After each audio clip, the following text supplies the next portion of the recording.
انت تعرف ان احنا قابلنا ربنا سبحانه وتعالى وكمان اتكلمنا معاه، انا وانت وكل اللي ماتوا وكل اللي لسه هيتولدوا وكل الانبياء والرسل وكل الناس، كل البشر من اول سيدنا ادم عليه السلام لحد يوم القيامه. كل البشر قابلوا ربنا سبحانه وتعالى وكمان اتكلموا معاه. طبعا هتقول لي مفيش الكلام ده، الكلام ده ما حصلش، انا مش فاكر حاجه زي كده، ولا انا فاكر طبعا حاجه زي كده، لان ربنا سبحانه وتعالى نسانا المشهد ده. لكن هنفتكره تاني يوم القيامه. ربنا سبحانه وتعالى قال في سوره الاعراف: واذ اخذ ربك من بني ادم من ظهورهم ذريتهم. يعني ربنا سبحانه وتعالى مسح على ظهر سيدنا آدم، ولما مسح على ظهره خرج من ظهره كل ذرية سيدنا آدم عليه السلام، من أول خلق آدم لحد يوم القيامة. كل الناس خرجوا من ظهر سيدنا آدم عليه السلام في مشهد عظيم جدا، ووقفوا قدام ربنا سبحانه وتعالى. ربنا سبحانه وتعالى أشهدهم على أنفسهم وأشهدهم على أنفسهم ألست بربكم. يعني ربنا سبحانه وتعالى سألنا: ألست بربكم؟ أنتوا عارفين إن أنا ربكم؟ وكلنا بلا استثناء قلنا: بلى، شهدنا. ايوه يا رب، احنا عارفين ان انت ربنا. ربنا سبحانه وتعالى بينبهنا وبيقول لنا: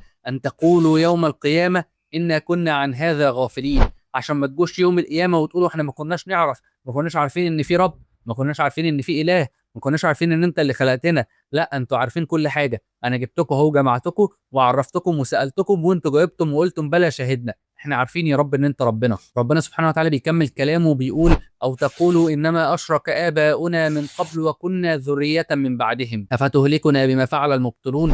عشان ما تجوش كمان تقولوا ده آبائنا هم اللي أشركوا مش إحنا، إحنا كنا جايين من بعدهم، إحنا شفنا هم عملوا إيه ومشينا على نفس الخطى، إحنا ملناش دعوة. أفتهلكنا بما فعل المبطلون، أنت يا رب هتهلكنا باللي عمله المبطلون، اللي عمله أجدادنا وآبائنا؟ إحنا ملناش ذنب. لا، انتوا عارفين كل حاجه. انا جبتكم هم وجمعتكم وقلت لكم وسالتكم: الست بربكم؟ وانتوا جاوبتم وقلتم: نعم، بلى، شهدنا. الآية دي حجة كبيرة جدا عليا وعليك، ما نقدرش ساعتها نتبرأ ونقول لا احنا ما كناش نعرف.